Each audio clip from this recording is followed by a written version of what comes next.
The Vietnam War was one of the most controversial conflicts ever in American history, and was the first of its kind where its returning soldiers were shunned by its public. Just now has society been able to look back and admit its mistake in the way the veterans were treated. One of these veterans, Russell Layton, has taken it upon himself to help mend some of the wounds created so long ago.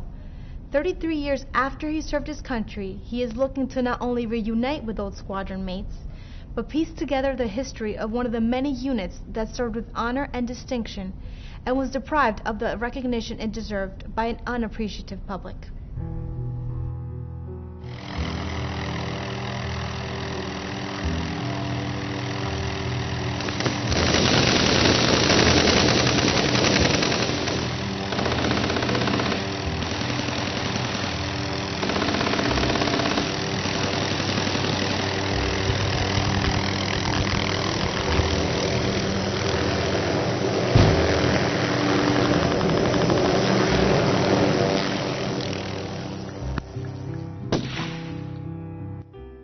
"35 years ago, Russell Layton fought a battle for his life when he was forced into a conflict he barely understood.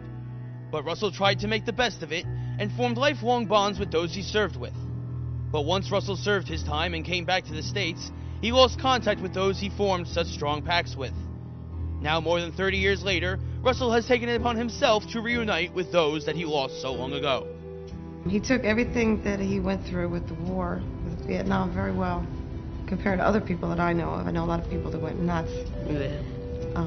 He took it to heart, and what he did is he basically decided that it's about time somebody put all the names together, the people he knew, and save it battled for his life, basically, and put it together so they could all find a major database to find out information about each other. I served from October 10th, 1968 to October 10th, 1969 in Phu Loy, Vietnam.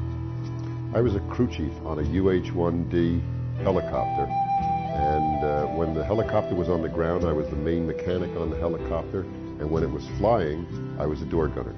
He was drafted, he was young, he was frightened, he was big and he was tall, and he did the best he could. He got shot down, what, 3 times, he said? With the helicopter? Yeah, cut his finger. Oh my goodness, the accidents that man's had in Vietnam, and he'd been shot down out of a helicopter 3 times. I think he actually does look at it as a positive experience because he saw things that he never would have seen. It was a real growing experience. He took part, he was a crew chief, and what they did is they went in to drop the men off and to pick them up. And he did things that a lot of people didn't do. He would actually go pick the men up in pieces and literally go bring an arm, go grab. He had the stomach for it, and he did a lot of good. It was almost rewarding to some extent. So him not going to Vietnam would have stopped it, but him being there helped it in his own way. The helicopters have a variety of tasks that they can enhance, but basically an assault helicopter company provides transportation and support to combat infantry units in the field. The assault helicopter company is made up of about 11 slicks, which are transportation helicopters that transport personnel, supplies, ammunition, and also provide medical evacuation. And there are also gunships in the company that provide cover for the slicks when they're under attack.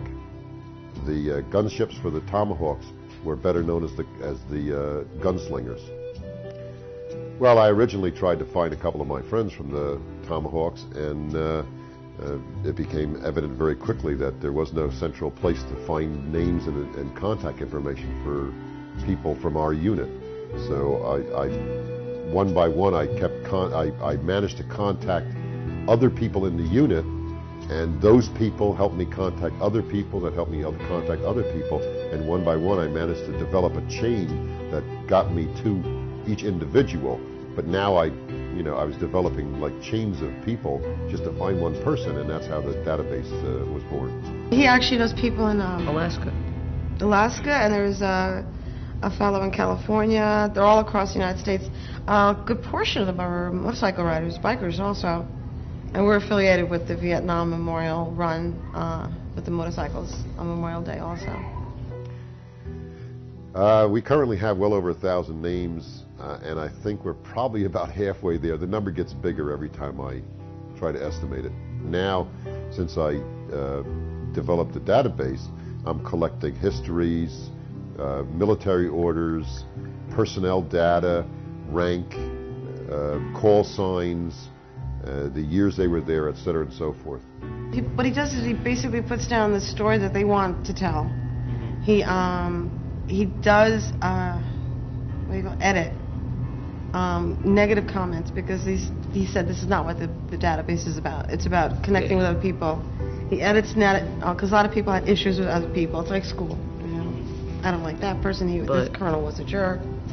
So he edits that stuff out, and he tells them. And he also tells them their information is confidential as far as social security numbers, but your rank will be out, and any pertinent information you want to be on. He writes ranks, their emails, anyone way to reach them, when they went in, when they got out, like their nicknames.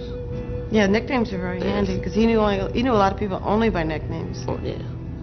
And they've actually been able to contact each other through nicknames. He's done most of the tracking, but it's interesting because one person will contact another person. It's sort of a chain reaction, and then they'll get back to Russell eventually. And it's very exciting for him to find out that somebody he actually was in Vietnam with lives maybe 10 miles away. I originally started out with several other guys about 2 years ago who had already collected a large volume of information, but just piled it up in a stack. And they've been providing me with the data, and now it's just a matter of calling a lot of people, trying to find out names of people, trying to find their phone numbers, searching through through the white pages, etc., and so forth. He's just doing this basically. Most of his information has come from wives and children because they've lost their fathers. The database is actually a living document. It's accessible by anybody in the 128th Assault Helicopter Company, and it's only accessible by members of the 128th Assault Helicopter Company. It's on the internet. A password and a user identification is necessary to download it. I've asked him, have you seen dead people? Have you shot people? Can you talk about it? And he doesn't want to really discuss it, because that's not what it was about for him. Apparently he has done those things. He had to. And he's seen some pretty strange sights where he didn't even realize it was a human he was looking at. That's how grisly the war was. Well, I want to preserve the memory of the unit and the alumni living and dead, and eventually all of the information that I've collected is going to end up in the Vietnam Museum at Texas Technical University. It's just a part of his life that he's putting down on this database, but it's not part of his life. It's just part of his, I guess, his memory. Well, maybe for the whole world to see one day. Yeah. He's a good man. He's been through it. He's been through hell and back, but he came from a bad place, wound up going to a bad place, and took nothing but the good out of it. I'm proud of him. Russell hopes to finish the database by the summer of 2006 in order to make it to an exhibit in the National Vietnam War Veteran Museum in Texas by winter that same year.